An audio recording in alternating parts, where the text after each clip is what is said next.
Welcome to this explainer on the latest retail finance data. Let's just jump right into a scenario I know we've all experienced. You're browsing online and boom, you spot that shiny brand new smartphone you've been eyeing. And right there, flashing at you is that magic tag, no cost EMI or 0% interest. Instantly, it feels like the ultimate hack, right? Keep your cash safely invested, earning returns, and grab the phone for literally zero extra cost. So you hit buy now, select that 6-month EMI, and wait happily for the delivery. But hold on a second. When we actually break down the math on these supposedly free EMIs, the amount of extra money quietly being handed over to the bank is, well, it's staggering. So it begs the question, is a 0% EMI actually free? I mean, it absolutely feels like free money. But think about it. If the interest rate genuinely says 0, the bank is still a business. They're making their margins somewhere else, lurking in the shadows. Once we unmask the true math going on here, I promise you, it's going to completely change the way you shop. Here's our roadmap for today. First, we're looking at the 0% illusion. Second, unmasking the hidden traps. Third, the real EMI mathematics. And finally, we'll wrap up with some smart solutions. All right, part 1, the 0% illusion. This whole setup works exactly like a magician's sleight of hand. They divert your attention with this big, flashy 0% sign, while the actual trick happens right under your nose. Take a 30,000 rupee smartphone as an example. If you pay the full amount upfront with cash or a card, you usually score an instant discount. Let's say it's 2,000 rupees off. Right. So your true out-of-pocket price is 28,000 rupees. Yes. But if you choose that 0% EMI option, you almost never get that cash discount. You end up paying the full maximum retail price, the full 30,000 rupees. Before we even bring bank fees into the picture, choosing the EMI option just cost you a 2,000 rupees cash discount. You essentially absorb the interest cost right there without even realizing it. Moving on to part 2, unmasking the hidden traps. When we really look at the vocabulary behind this trap, it gets super interesting. Take MDR, for instance, the merchant discount rate. Whenever you use EMI, the seller actually has to pay the bank a 2 to 3% commission. To recover that cost, the merchant just completely denies you the upfront cash discount. And then there's subvention. Now, this is a hidden back-end arrangement where the manufacturing company subsidizes the interest for the bank, which lets them legally advertise 0%. But here's the catch. That subsidy is already baked right into the inflated purchase price you're paying. So no cost actually just translates to you paying the full inflated cost. And then comes the arsenal of hidden fees. It's wild. First, you've got the processing fee. Now it seems small, maybe $199 to $999, but then they hit that exact fee with an 18% GST. What if you try to be responsible and pay the loan off early? You don't get a pat on the back. No, you get slapped with a 2 to 4% foreclosure penalty plus GST. And if you miss a payment date, bam, that's a $500 to $750 late penalty, plus you suddenly start getting charged up to 36% annualized interest on whatever is overdue.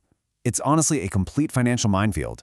Let's look really closely at one specific trap that catches so many people out, the down payment trap. Imagine you're buying an 80,000 rupee TV. The store asks for a 25% down payment, so you hand over 20,000 rupees.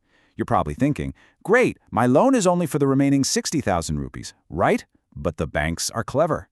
Often, they calculate their 2% processing fee on the total item value of $80,000.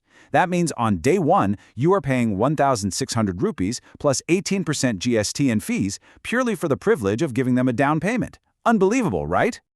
All right, part 3, the real EMI mathematics. Let's look at the actual numbers. Imagine you're buying a 50,000 rupees laptop on a 6 months 0% EMI.